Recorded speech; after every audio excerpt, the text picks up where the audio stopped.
இங்க ஒரு சின்ன பொண்ணு கைய வைக்கிற இடம் எல்லாமே தங்கமா மாறிடுது. இவளை வீட்டுல வச்சு சமாளிக்கிறதே ரொம்ப கஷ்டமா இருக்கு. இவளுக்குன்னு ஒருத்தன் எந்த நேரமும் பின்னாடி போக வேண்டியது இருக்கு. அந்த அளவுக்கு இந்த பொண்ணு குறும்புக்கார பொண்ணா இருக்கா.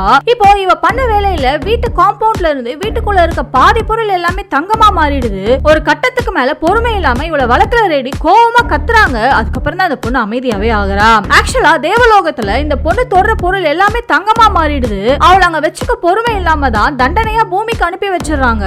வந்த முதல் நாளே கீழே கிடக்கிற ஒரு கல்ல கைய வச்சதுமே அது தங்கமா மாறிடுது. அதை கொண்டு போய் ரோட்ல போயிட்டு இருக்க ஒருத்தன் கிட்ட குடுக்கறா. ஆனா அவன் ஏதோ சின்ன பொண்ணு வளர்றான்னு நினைச்சிட்டு போயிடுறான். அடுத்து ஒரு பிச்சைக்காரங்க பக்கத்துல போய் உட்கார்ந்துடுறா. அவங்க கையில குழந்தையோட பிச்சை எடுத்துட்டு இருக்காங்க. அவங்க இவளை பார்த்ததுமே ஏதோ சின்ன பொண்ணா இருக்கிறாளேன்னு பாவம் பார்த்து அவங்க சாப்பிட்டுட்டு இருக்க பண்ணை இவகிட்ட ஷேர் பண்றாங்க. அதுக்கப்புறம் இந்த பொண்ணு கிட்ட 2 யுவானை கொடுத்து அடுத்த வேலைக்கு சாப்பிட வச்சுக்கோ, என்கிட்டயும் காசு கம்மியா தான் இருக்குன்னு சொல்றாங்க. சோ முன்பின் தெரியாத ஒருத்தவங்களுக்கு பாவம் பாக்குறத பார்த்ததுமே அவங்களுக்கு ஏதாவது செய்யணும்னு இவ யோசிக்கிறா. அதுக்காக அவங்க வச்சிருந்த கிண்ணத்துல கைய வைக்கிறா. பார்த்தா அது அடுத்த செகண்ட் தங்கமா மாறிடுது. அதை கொண்டு போய் இவங்க கடையில கொடுக்கறாங்க. ஆனா இவ ட்ரெஸ் பார்த்ததுமே கடையை விட்டு வெளியே போக சொல்லிடுறாங்க. அதுக்குள்ள அங்க இருந்த மேனேஜர் இந்த கிண்ணத்தை பார்த்ததுமே ஷாக் ஆயிடுறாரு. அதை போய் டெஸ்ட் பண்ணி பார்த்தா பியூர் தங்கமா இருக்கு. சோ அத 3 லட்சம் யுவான் கொடுத்து அந்த மேனேஜரே வாங்கிக்கிறாரு. அதுல இருந்து அந்த லேடி ஒரு பெரிய கோடீஸ்வரியாவே ஆயிடுறாங்க.